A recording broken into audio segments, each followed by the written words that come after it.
శాసన మండలి చైర్మన్ గుత్తా సుఖేందర్ రెడ్డి శనివారం సభలో అసహనం ప్రదర్శించారు. బీఆర్ఎస్ ఎమ్మెల్సీ తాత మధుపై కోపాన్ని చూపించారు. ఏందయ్యా నీ లొల్లి, రోజు న్యూసెన్స్ చేస్తున్నావంటూ గిద్దింపు ధోరణిలో మాట్లాడారు. సాటి సభ్యుల ముందు తాత మధును గౌరవపరిచారు. మండలి చైర్మన్ గుత్తా సుఖేందర్ రెడ్డి తీరును బీఆర్ఎస్ పార్టీ తప్పుపట్టింది.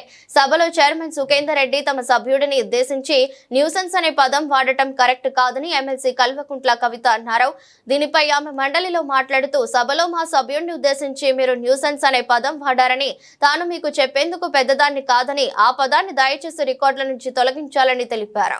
మధు గారు అధ్యక్ష డోంట్ రన్నింగ్ కామెంటరీ ప్లీజ్. వారు చెప్పింది మీరు మాట్లాడితే మాట్లాడండి. ఏందా రోజు నీది న్యూసెన్స్ చేస్తున్నావు ప్రతిసారి. ప్లీజ్ మీరు మాట్లాడేటప్పుడు మీరు కౌంటర్ చేయండి. మీ దగ్గర ఏమైనా ఇన్ఫర్మేషన్ ఉంటే మాట్లాడండి. ప్రతి దానికి ఎవరు మాట్లాడితే కూడా క్రాస్ టాక్ చేయడం ఏంటి? అధ్యక్ష, చివరిగా మీరు ఏమనుకోకుంటే ఒక మాట చెప్తాను అధ్యక్ష. తమరు ఇందాక మా బీఆర్ఎస్ పార్టీ సభ్యుడి పైన కొంత సంయమనం కోల్పోయి నీ న్యూసెన్స్ అని అన్నారు అధ్యక్ష. ఆ న్యూసెన్స్ అనే పదాన్ని అది కరెక్ట్ కాదు. తమరు నాకన్నా చాలా సీనియర్ అధ్యక్ష, మీకు చెప్పేంతటి దాని కాదు. ఆ పదాన్ని మాత్రం దయచేసి తొలగించవలసిందని రిక్వెస్ట్ చేస్తా ఉన్నాను. గౌరవ సభ్యురాలు మీరు